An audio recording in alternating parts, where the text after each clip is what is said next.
What is the 16th Amendment? It was an addition, or amendment, to the U.S. Constitution in 1913 that granted the federal government the power to collect money from all Americans to pay for services that benefit all Americans, such as the military, infrastructure, which is roads, bridges, and dams, the national park system, Social Security, Medicare, and many other similar programs. The taxes raised do not have to be distributed evenly among the 50 states or based on census figures. What is the history of the 16th Amendment? In a famous quote by Benjamin Franklin, he said, "In this world, nothing can be said to be certain except death and taxes." For the first part of U.S. history, the government raised money to operate through tariffs or excise taxes rather than personal income, which was considered a direct tax and outlawed by the Constitution. Over time, this method of raising money was considered unfair to poor people, who ended up paying much more than others since tariffs typically affect consumer goods such as farm tools, clothing, shoes, and other necessary items. During the crisis of the U.S. Civil War, the government instituted an income tax to raise badly needed money for weapons, transportation of troops, payment of loans, and other war-related costs. Since there was a war, this tax, although controversial, was accepted as necessary. This tax was later repealed after the war.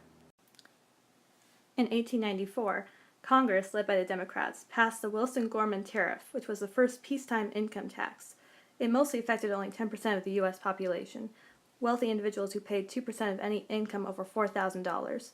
The Supreme Court, in 1895, ruled that this tax was unconstitutional since it was considered a direct tax on property, which was outlawed by the Constitution. Many members of Congress were concerned that wealthy Americans who, unlike the poor, earned income from rents on property or stock dividends, could escape paying a fair share of taxes. In response, they proposed the 16th Amendment to overcome this problem. What is the relevance of the 16th Amendment? The 16th Amendment is still controversial because it grants the federal government far-reaching powers that are at odds with citizens who believe in a small government. When the amendment was passed, the Speaker of the Virginia House of Delegates summed up the fear like-minded people felt.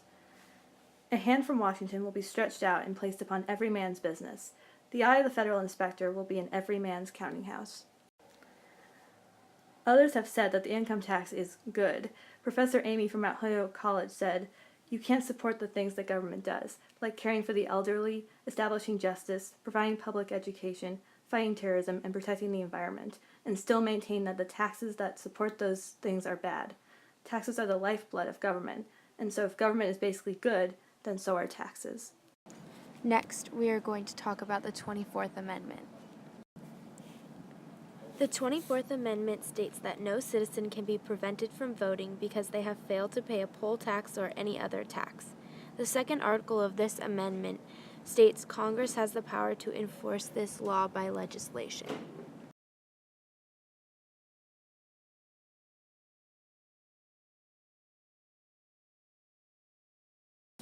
This amendment was needed because in some southern states, the poll tax was being used to prevent low-class citizens and minorities, specifically African Americans, from voting in federal and representative elections. Many felt this was wrong because it was taking away the voice of the poor and the minorities.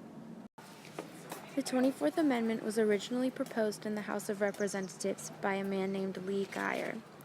The Senate repeatedly shot down the amendment until finally it passed in 1961. The House of Representatives voted 294 votes to 86 in favor of the 24th Amendment. These two amendments are related by what the federal and state governments are able to tax. It was decided that they were able to tax income, but not able to tax voting.